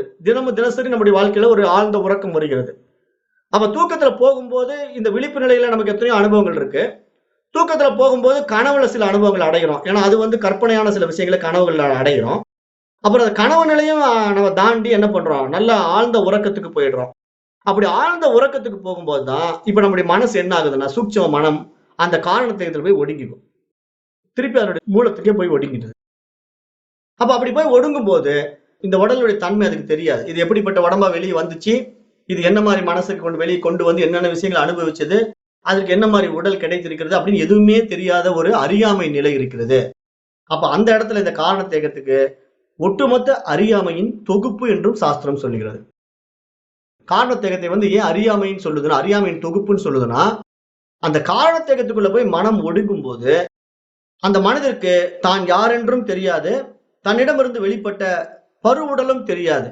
அப்ப பருவுடல் எப்படிப்பட்டிருக்குன்னு தெரியாம தான் நம்ம தூங்கிட்டு இருக்கணும். ஆழ்ந்த உறக்கத்துல நம்ம தூங்கும் போது நீங்க பாத்தீங்கன்னா, இப்ப நான் யாருன்னு தெரியாது, நான் ஆனா பெண்ணான்னு தெரியாது, என்னுடைய பேங்க் பேலன்ஸ் தெரியாது, என் பக்கத்துல மனைவி மக்கள் இருக்கிறது தெரியாது, எதுவுமே தெரியாம நான் தூங்கிட்டு இருப்பேன். அப்ப என்னையே நான் தெரியாமல் தூங்கி கொண்டிருக்கின்ற அந்த நிலைதான் இப்படி இவ்வளவு பெரிய பிரம்மாண்ட ஆலமரம் அந்த விதையினுள் ஒடுங்கி இருக்கிறதோ, அது போல என்னையே நான் அறியாமல் ஒடுங்கி இருக்கின்ற அந்த நிலைக்கு தான் காரண சரீரத்தினுடைய நிலை அப்படின்னு நம்ம புரிந்து கொள்ளணும். அது நமக்கு தினசரி அனுபவம் ஆகுது.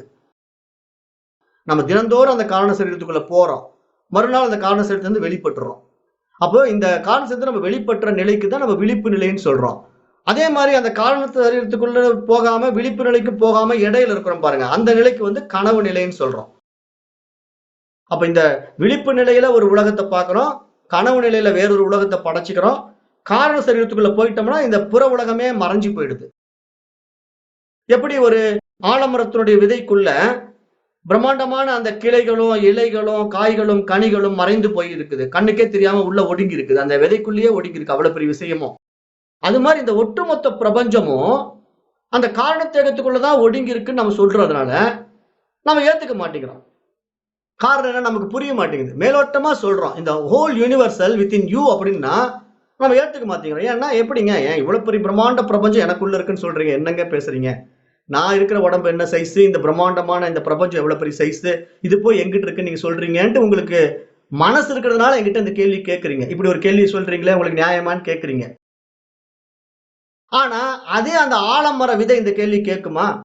இப்ப அந்த ஆலமரத்தினுடைய விதை கிட்ட போய் நான் சொல்றேன், ஆலமர விதையே ஆலமர விதையே உன்னிடத்துல பாரு, ஏகப்பட்ட இலைகள் இருக்கு, ஏகப்பட்ட கிளைகள் இருக்கு, அப்புறம் ஏகப்பட்ட பழங்கள் காய்கள் கனிகள் அப்படின்னு நீ பூத்து குலுங்குவேன், உன்னுடைய சைஸ் பாத்தீங்கன்னா பிரம்மாண்டமா இருக்கும், நீ இவ்வளவு வாழ்நாட்கள் வாழுவ, உன்னுடைய தன்மை பாத்தீங்கன்னா இந்த கடுகு சைஸ் நினைச்சுக்கிட்டு இருக்கிறியா, மிகப்பெரிய சைஸ் பா நீ அப்படின்னு அந்த ஆலமரத்துக்கிட்ட விதை கிட்ட நான் போய் சொன்னா அதை உடனே என்னங்க கமெண்ட் பண்றீங்க, இவ்வளவு பெரிய உருவத்தை எங்குள்ள இருக்குன்னு சொல்றீங்களே, என்ன ஒரு முட்டாள்தனமா பேசுறீங்க, அதை நம்மள திருப்பி கேட்டுச்சுன்னா அதுக்கு நம்ம என்ன சொல்லி புரிய வைக்க முடியும்?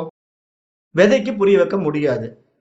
ஆனா மனிதனாகிய நமக்கு இவ்வளவு பிரம்மாண்டமான விஷயம் நமக்குள்ள ஒடுங்கி இருக்கு, இந்த ஹோல் யூனிவர்சல் உங்களுக்குள்ள ஒடுங்கி இருக்குதுன்னு நான் சொன்னா அந்த விதை மாதிரியே நான் ஏத்துக்க மாட்டேன்னு சொன்னா அப்ப அறிவு பரிமாணத்துல நம்ம இன்னும் எங்க இருக்கிறோம் நம்ம தான் நம்ம விசாரம் பண்ணி பார்க்கணும்.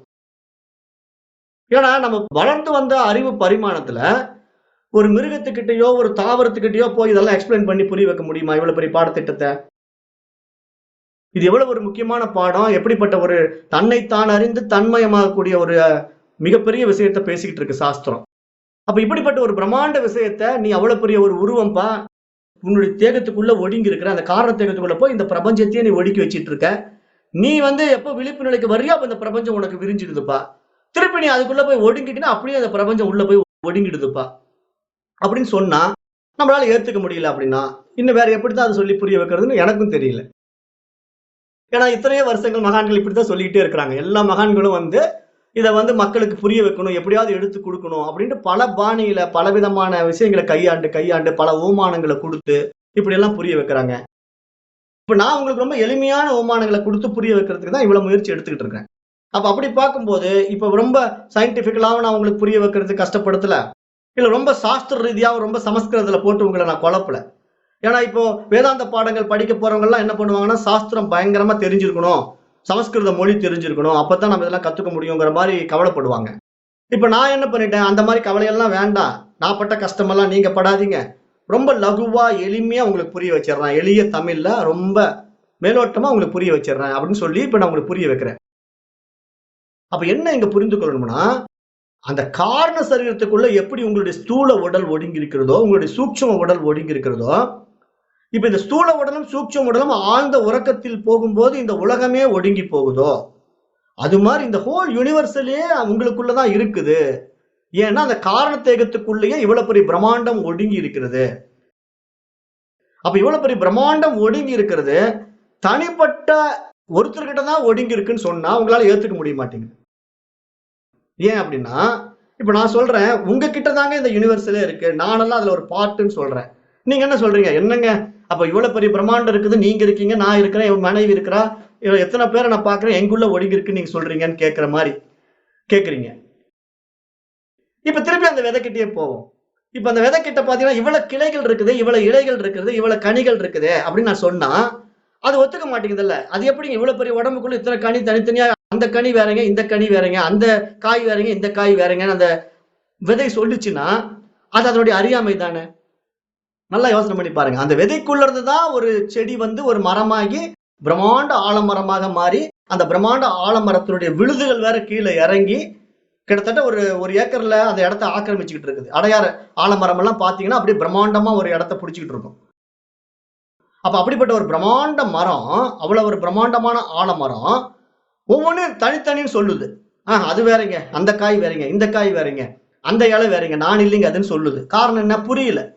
அது மாதிரி இப்ப நீங்க என்ன சொல்றீங்க, நான் வேற, நீ வேற, அது வேற, இது வேறன்னு நீங்க வெளியே வந்துட்டு தனித்தனியா பாக்குறீங்க. ஆனா நீங்க எப்ப தூங்குறீங்களோ, அப்ப போய் அந்த காரணத்துக்குள்ள ஒடுங்குறீங்களோ, அப்ப இந்த ஹோல் யூனிவர்சலே உங்களோட சேர்ந்து ஒடுங்கிடுச்சுங்கும் போது, அப்ப இங்க எது தனித்தனியா இருக்குது? இப்ப நீங்க வேற, நான் வேற, இந்த சூரியன் வேற, சந்திரன் வேறன்னு சொல்லி பிரிச்சு பார்க்க முடியுமா? ஏன்னா எல்லாம் உங்களுக்குள்ளேயே ஒடுங்குது, உங்களுக்குள்ளேயே விரியுது. இப்படிப்பட்ட ஒரு மிகப்பெரிய விஷயம் தான் இந்த காரண தேகம். அப்ப இப்படிப்பட்ட ஒரு பிரம்மாண்ட தேகத்தை, காரண தேகத்தை உள்ள ஒடுக்கி இருக்கிற நாம், நம்ம யார் என்று தெரிந்து கொள்ளும் போதுதான் இந்த 3 தேகங்களுக்கும் காரணமான ஒரு வஸ்து யாருன்னு நம்ம தெரிஞ்சிட்டோம்னா அதுதான் நான்ங்கிறது உங்களுக்கு தெரிய வரும். அதுதான் அகம் அகம்னு உள்ள சொல்லிட்டு இருக்கு, ஸ்புரணம் ஆயிட்டு இருக்கு. நான் நான் அப்படின்னு நமக்குள்ள இருந்து ஸ்புரணம் ஆயிட்டு இருக்கு.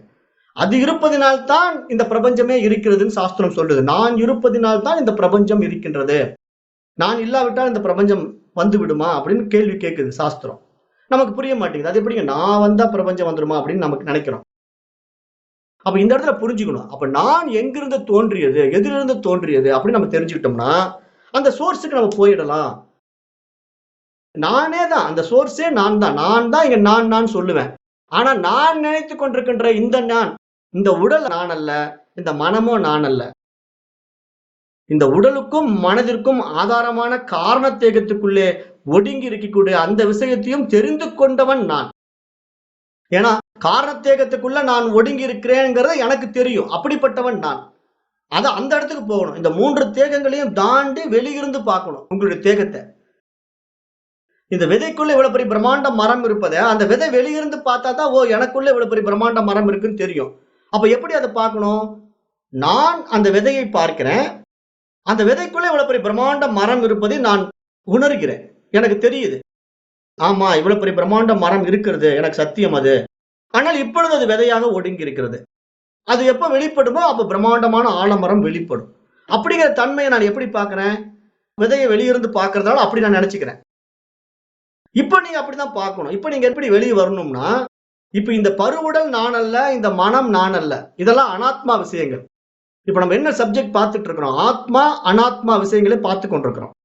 அப்ப நான் ஆத்மா அப்படின்னு தெரிஞ்சுக்கிட்டு நீங்க வெளியே வந்துட்டீங்கன்னா, ஆத்மாவிலிருந்து பார்க்கின்ற பொழுது இவைகள் எல்லாம் என்னால் உருவாக்கப்பட்ட அனாத்மா விஷயங்கள். அப்ப இதுக்குள்ள இத்தனையும் நானே தான் எனக்குள்ள ஒடுக்கிக்கிறேன், நானே தான் வெளியே கொண்டு வந்துக்கிறேன். அப்ப நான் மட்டும்தான் இருக்கிறேன் அப்படிங்கிற அந்த உண்மை உங்களுக்கு தெரிஞ்சிட்டா எங்கிருந்து நிறைய ஆத்மா வரும்? ஒரே ஆத்மா தான். இப்ப உங்களுக்கு ஒரு ஆத்மா, எனக்கு ஒரு ஆத்மா, அந்த மிருகத்துக்கு ஒரு ஆத்மா அப்படின்னு பிரிச்சு பார்க்கறது இல்ல. எல்லாம் அந்த வெளியே வந்த தனித்தனி உருவங்கள், பெயர்கள் தான். எப்படி இப்ப ஒரு விதையிலிருந்து ஒரு ஆலமரம் வந்தது, ஒரே விதையிலிருந்து அந்த ஆலமரம் வந்தது. வந்த உடனே நான் என்ன சொன்னேன்? இதுக்கு இலைன்னு ஒரு பேரு, அதுக்கு கனின்னு ஒரு பேரு, அதுக்கு காய், அதுக்கு கிளை, அதுக்கு பூவு அப்படின்னு ஒரு எத்தனை பேர் வச்சுக்கிட்டேன்? விதவிதமான பேர் வச்சுக்கிட்டேன், விதவிதமான உருவத்தை வச்சுக்கிட்டேன். இலை ஒரு மாதிரி இருக்குது, கிளை ஒரு மாதிரி இருக்குது, காய் ஒரு மாதிரி இருக்குது, கனி ஒரு மாதிரி இருக்குது, பூ ஒரு மாதிரி இருக்குது. அப்ப இத்தனை விதவிதமான உருவங்கள், விதவிதமான பெயர்களை உள்ளடக்கிய விதை என்னமோ ஒன்றுதான் என்பது போல இங்கு எனக்கும் விதவிதமான உருவங்களிலே, விதவிதமான பெயர்களிலே இந்த உலகம் தெரிகின்றது. ஆனால் இந்த விதவிதமான பெயர்களிலும் விதவிதமான உருவங்களிலும் வெளிப்படுகின்ற இத்தனை விஷயங்களும் என்னுள் தான் ஒடுங்கி இருக்கின்றது. அப்ப நான் வெளிப்படுத்தினால் இந்த உலகம் விரியும், நான் ஒடுக்கி கொண்டால் இந்த உலகம் என்னுள்ளே ஒடுங்கும். அப்ப நானே இந்த உலகத்தை படைக்கின்ற படைப்பாளி. அப்ப நானே இந்த உலகத்தை அனுபவிக்கின்ற அனுபவசாலி. அப்ப நானே இந்த உலகத்தை மீண்டும் அழிக்கக்கூடிய கர்த்தா நானே தான். அப்ப எப்படி நம்ம இதை எடுத்துக்கலாம்? ஈஸ்வரத்தன்மைக்குள்ள எடுத்துக்கலாம். அது எப்படி புரிஞ்சுக்கலாம்? படைத்தல், காத்தல், அழித்தல் என்ற முத்தொழிலை புரிகின்ற ஈஸ்வரனும் நானே. அப்ப எப்படி? ஈஸ்வரனுடைய வேலை என்ன? படைக்கிறான், காக்கிறான், அழிக்கிறான். அப்ப அதே வேலையைத்தான் நானும் செய்யறேன். நான் எப்படி படைக்கிறேன்? இந்த உலகத்தை வெளியே கொண்டு வரேன். கொண்டு வந்து ஒரு பிரம்மாண்ட உலகத்தை பார்க்கிறேன். முன்னாடி சூரியன் இருக்கு, சந்திரன் இருக்கு, கடல் இருக்குது, இத்தனை மனிதர்கள் இருக்கிறார்கள். அப்புறம் நான் தூங்கும்போது கனவு உலகத்துல இவெல்லாம் காணாம போயிடுறாங்க. இந்த பிரபஞ்சமே காணோம், மனைவி மக்கள் காணோம், பேங்க் பேலன்ஸ் காணோம். ஆனா வேற உலகம் ஒண்ணு படைச்சுக்கிட்டேன். அங்க போய் வேற ஒரு உலகத்தை பார்க்கிறேன் கனவுல. அப்புறம் தூங்கும்போது இந்த 2 உலகமும் காணோம். விழிப்பு உலகமும் காணோம், கனவு உலகமும் காணோம், நானே காணோம். அப்ப எல்லாம் ஒடுங்கிடுச்சு உள்ள போய். அப்ப இந்த ஹோல் யூனிவர்சலே ஒடுங்கி இருக்குது. அப்ப அந்த ஒடுக்கமான நிலையில நான் என்னை தெரிந்து கொண்டேனா? அப்ப தூக்கத்தை தெரிஞ்சுக்க முடியல. காரணம் என்ன? தூக்கத்துல மனசும் இல்ல, உடலும் இல்ல. அங்க நான் தெரிந்து கொள்ள முடியல. இப்ப நான் இந்த ஸ்தூல உடல் எடுத்து அறிவு பரிமாணத்திலே உயர்ந்துட்டேன். எப்படின்னா, ஒரு புல்லுல இருந்து தொடங்கி கொஞ்சம் கொஞ்சமா பரிணாம வளர்ச்சி அடைந்து மனித பிறவிக்குள்ள வந்து ஒரு மிகப்பெரிய ஒரு பகுத்தறிவுவாதியா நான் மாறி இருக்கேன். அப்ப நான் இந்த மாதிரி பாடத்திட்டங்களை படிக்கிறேன். ஆன்மவியல் பாடங்களை படிக்கிறேன். வேதாந்தத்தை படிக்கிறேன். இவ்வளவு விஷயங்களை உள்ளடக்கி இருக்கிற இந்த சாஸ்திரம் நமக்கு எவ்வளவு எளிமையா நமக்கு புரிய வைக்குது. எப்படிப்பட்ட ரிஷிகளுடைய வேலை இது?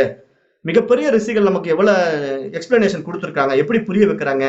அப்ப இவங்க சொல்றதை பார்க்கும்போது, அப்ப இவ்வளவு பெரிய விஷயம் எனக்குள்ள ஒடுங்கி இருக்குதா? இந்த ஹோல் யூனிவர்சல் எனக்குள்ள ஒடுங்கி இருக்கா?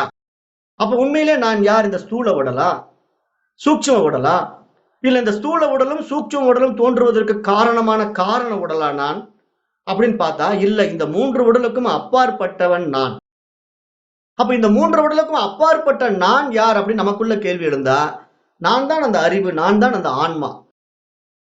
நான் இருப்பதினால் தான் இத்தனையும் என்னால் படைத்துக் கொள்ள முடிந்தது. நான் இருப்பதினால் தான் என்னால ஒன்றை படைக்கவும் முடிகிறது, ஒன்றை அனுபவிக்க முடிகின்றது, அழிக்கவும் முடிகின்றது அப்படிங்கிற அந்த புரிதல் நம்ம கிட்ட வந்துருச்சுன்னா, இப்ப அந்த காரணத்தை அப்பதான் நம்ம அழிக்க முடியும். ஏன்னா, இப்ப நாம எதெல்லாம் உள்ள வச்சுக்கிட்டு உள்ள ஒளிய வச்சுக்கிட்டு இருக்கிறோமோ, அந்த விதையை நம்ம இல்லாம பண்ணிடணும். இப்ப இந்த இது இருக்கு இல்லையா, ஆலமர விதையை இப்போ நம்ம வச்சுக்கிட்டு இருக்கிறதுனாலதான் அது மண்ணுக்குள்ள புதைச்சு அவ்வளவு பெரிய பிரம்மாண்ட மரத்தை கொடுக்குது. இப்ப அந்த ஆலமரத்தை விதைய நான் என்ன பண்றேன்? நெருப்புல சுட்டு எரிச்சிடுறேன். நெருப்புல சுட்டு எரிச்ச உடனே இனிமேல் அந்த ஆலமரம் முளைக்குமா? அவ்வளவுதான், கருகி போச்சு. இனிமேல் அந்த விதை விளையாது, விளைச்சல் ஆகாது. அப்ப நான் அந்த ஆலமரத்தினுடைய விதைய அழிச்சிட்டேன்னா, பீஜத்தை நாசம் பண்ணிட்டேன் அப்படின்னா, இனிமேல் மரம் வராது என்பது போல, இப்ப நான் என்னுடைய காரணத்தேகத்தை நாசம் பண்ணிட்டேன்னா, இனிமேல் நான் பிறக்க மாட்டேன். என்னுடைய சோர்ஸுக்கு நான் போயிடுவேன், என்னுடைய மூலத்துக்கு போயிடுவேன்.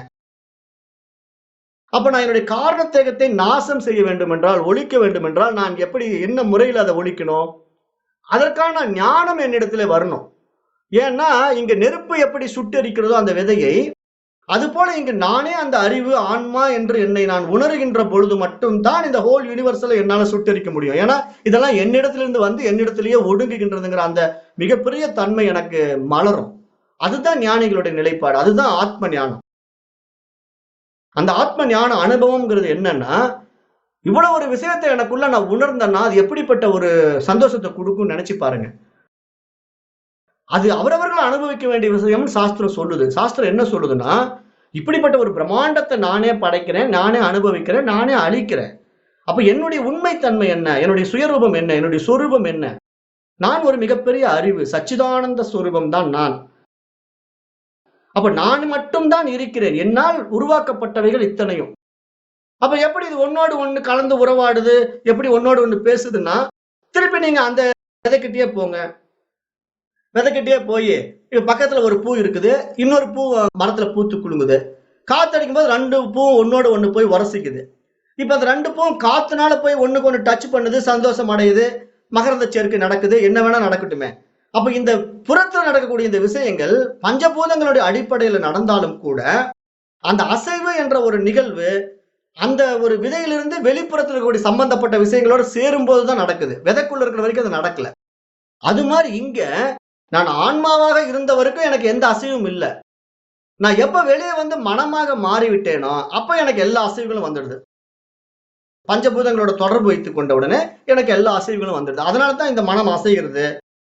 அப்ப எல்லாம் மாத்தி மாத்தி கேள்வி கேட்குது, சந்தேகப்படுது, அதை நம்ப மாட்டேங்குது, ஏத்துக்க மாட்டேங்குது. அப்புறம் நான் பிடிச்ச முயலுக்கு 3 கால்னு அடம் பிடிக்குது.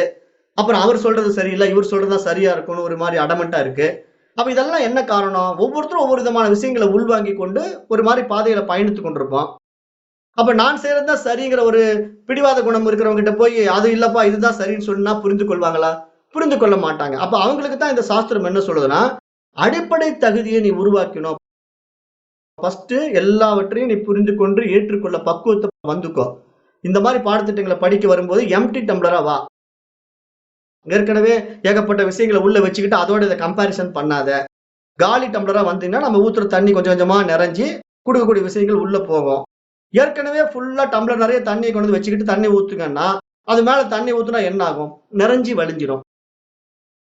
அப்ப அது மாதிரி இந்த மாதிரி பாடத்திட்டங்களை படிக்க வர்றவங்க ஏற்கனவே பல குருமார்கள் கிட்ட, துவைத குருமார்கள் கிட்ட, அல்லது வேற வேற சப்ஜெக்ட் புத்தக அறிவுல, இல்ல நீங்களா ஒரு சாமி ஆடுறவங்க கிட்ட, ஏதோ கற்பனையானவங்க கிட்ட எல்லாம் போய் கதைகளை கேட்டுட்டு அதையெல்லாம் தெரிஞ்சுக்கிட்டு வந்துட்டு அதோட கம்பேர் பண்ணிக்கிட்டு இப்ப இவர் சொல்றது அது மேட்ச் ஆக மாட்டேங்குது. நான் அம்பாள்னா இப்படிதான் நினைச்சிட்டு இருந்தேன். இவர் என்னமோ மைண்டுங்கிறாரு. நான் கடவுள்னா பிரம்மம்னா ஏதோ பிரம்மாண்டமா நினைச்சிட்டு இருந்தேன். இவர் ஒண்ணும் இல்ல அறிவுங்கிறாரு. அப்ப இதெல்லாம் என்னால ஏத்துக்க முடியாதுன்னு மைண்ட் சொல்லுச்சுன்னா, அப்ப மைண்ட் இன்னும் லிஃப்ட் ஆகுறதுக்கு நெறைய பிறவிகள் தேவைப்படும். காரணம் என்ன? ஒரு மிருகத்துக்கு டீச் பண்ணா எப்படி புரியலையோ, அது மாரி மனிதர்களுக்கும் சிலருக்கு டீச் பண்ணா புரியாது. காரணம் என்னன்னா, அந்த மெச்சூரிட்டி இல்ல. அவங்கள நம்ம தப்பா பேசுறோம்னு நீங்க புரிந்து கொள்ளக்கூடாது. அந்த மனதனுடைய பக்குவம் வரணும். அதாவது மன தூய்மைங்கிறது என்னன்னா, மனம் வந்து லிஃப்ட் ஆகணும். தான் சொல்வதை ஏற்றுக்கொள்ளக்கூடிய ஒரு தகுதிய அடையணும். அப்பத்தான் நம்ம வந்து அந்த புரிதலுக்குள்ள வருவோம். ஒரு வகுப்பறையில 50 மாணவர்கள் படிக்கிறார்கள்னா, 50 மாணவர்கள் ஒரே மாரி புரிந்து கொள்கிறார்களா? அப்ப யார் ஒரு ஆசிரியர் பாடம் எடுக்கும்போது நல்லா புரிஞ்சுக்கிறானோ, அவன் தான் அந்த வகுப்பறையில முதல் மாணவனாக வருகிறான். அது மாரி இந்த ஆன்ம ஞான விஷயங்களை படிக்கின்ற ஆயிரக்கணக்கான, கோடிக்கணக்கான மனிதர்கள்ல, யாரோ ஒருவன் தான் என்னை அடைகிறான்னு பகவத்கீதை சொல்லுது. பகவத்கீதையில கிருஷ்ண பரமாத்மா என்ன சொல்றாருன்னா, எத்தனையோ பேர் என்னென்னமோ இந்த ஆத்ம ஞானத்த பத்தி தெரிஞ்சுக்கிறேன், என்ன பத்தி தெரிஞ்சுக்கிறேன்னு வராங்கப்பா. ஆனா எத்தனையோ கோடியில் ஒருவன் மட்டுமே என்னை உணர்கிறான் அப்படின்னு பகவத்கீதை அழகா எக்ஸ்பிளனேஷன் குடுக்குது. அப்ப அத நம்ம புரிந்து கொள்ளணும். அப்படிப்பட்ட ஒரு மிகப்பெரிய விஷயத்தை இந்த காரண சரீரத்தை வைத்துக்கொண்டு நம்மள புரிய வைக்குது சாஸ்திரம். அப்ப நமக்கு வந்து உண்மையிலேயே இந்த 3 சரீரத்துக்கும் அப்பாற்பட்டது நான் அப்படின்னு நீங்க புரிந்து கொண்டீங்கன்னா, இன்னும் ஆனந்தமா வாழ முடியும். அந்த ஆனந்த நிலைக்கு ஒரு எல்லையே இல்லைன்னு தான் நானு சொல்ல முடியும். அப்ப அப்படிப்பட்ட இந்த காரண சரீரத்தை பற்றி நான் உங்களுக்கு ஓரளவுக்கு புரிய வச்சிருக்கேன். அது எப்படிப்பட்டது? அது எத்தன்மை வாய்ந்தது? அது எப்படி நம்மகிட்ட விளையாடிக்கிட்டு இருக்குன்னா, ஒரு பாம்பும் கயிறும் போல. இப்ப காரண சரீரம் வந்து பாம்பு மாதிரி. கயிறின் மீது எப்படி பாம்பு ஏறி உட்கார்ந்துகிட்டு, பாம்பு நான் பயந்துட்டு இருக்கிறேன். போய் டார்ச் லைட் அடிச்ச உடனே அங்க கயிறு தான் இருக்குது, பாம்பு இல்ல. அது மாரி இந்த காரண சரீரம் இருக்குன்னு நான் புலம்பிக்கிட்டு இருக்கிறேன். என்னை நான் ஆன்மான்னு தெரிந்து கொண்ட பிறகு காரண சரீரம் காணாம போயிடும். அப்ப காரண சரீரத்தை எப்ப அழிக்க முடியும்? டார்ச் லைட் போட்டு கயிறு தான் இருக்குன்னு கன்ஃபார்ம் ஆன பிறகு பாம்பு காணாம போற மாதிரி, இங்க ஆத்ம ஞானம் வந்துவிட்டால் இந்த அனாத்ம விஷயங்கள் காணாம போய்விடும். அப்படிங்கிற அடிப்படை உண்மையை நீங்கள் புரிந்து கொள்ள வேண்டும் என்று கூறி, இன்றைய வகுப்பை நான் நிறைவு செய்கின்றேன். நன்றி. ஓம் தத்சத்.